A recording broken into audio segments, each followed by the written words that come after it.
Lucas capítulo 14. Tendo Jesus entrado, num sábado, em casa de um dos chefes dos fariseus para comer pão, eles o estavam observando. Achava-se ali diante dele certo homem hidrópico.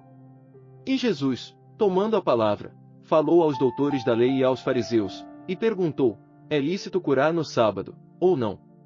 Eles, porém, ficaram calados.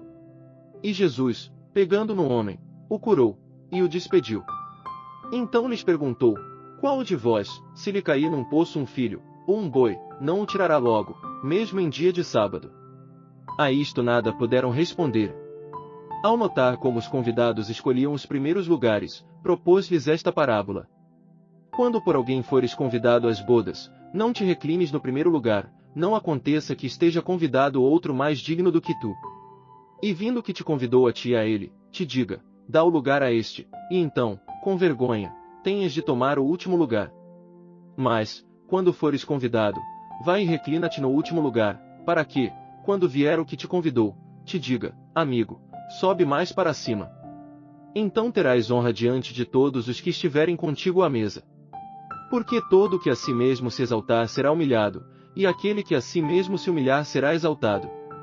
Disse também ao que o havia convidado: quando deres um jantar, ou uma ceia, não convides teus amigos, nem teus irmãos, nem teus parentes, nem os vizinhos ricos, para que não suceda que também eles te tornem a convidar, e te seja isso retribuído. Mas quando deres um banquete, convida os pobres, os aleijados, os mancos e os cegos. E serás bem-aventurado, porque eles não têm com que te retribuir, pois retribuído te será na ressurreição dos justos. Ao ouvir isso, um dos que estavam com ele à mesa, disse-lhe: bem-aventurado aquele que comer pão no reino de Deus. Jesus, porém, lhe disse: certo homem dava uma grande ceia, e convidou a muitos. E à hora da ceia mandou o seu servo dizer aos convidados: vinde, porque tudo já está preparado. Mas todos a uma começaram a escusar-se. Disse-lhe o primeiro: comprei um campo, e preciso ir vê-lo, rogo-te que me deis por escusado. Outro disse: comprei 5 juntas de bois, e vou experimentá-los, rogo-te que me deis por escusado. Ainda outro disse: casei-me e portanto não posso ir.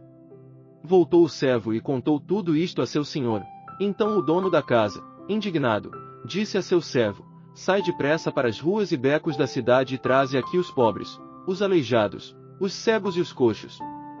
Depois disse o servo: Senhor, feito está como ordenaste, e ainda há lugar. Respondeu o senhor ao servo: sai pelos caminhos e valados, e obriga-os a entrar, para que a minha casa se encha. Pois eu vos digo que nenhum daqueles homens que foram convidados provará a minha ceia. Ora, iam com ele grandes multidões, e voltando-se, disse-lhes: se alguém vier a mim, e não aborrecer a pai e mãe, a mulher e filhos, a irmãos e irmãs, e ainda também a própria vida, não pode ser meu discípulo. Quem não leva a sua cruz e não me segue, não pode ser meu discípulo. Pois qual de vós, querendo edificar uma torre, não se senta primeiro a calcular as despesas, para ver se tem com que acabar? Para não acontecer que, depois de haver posto os alicerces, e não a podendo acabar, todos os que a virem comecem a zombar dele, dizendo: este homem começou a edificar e não pode acabar.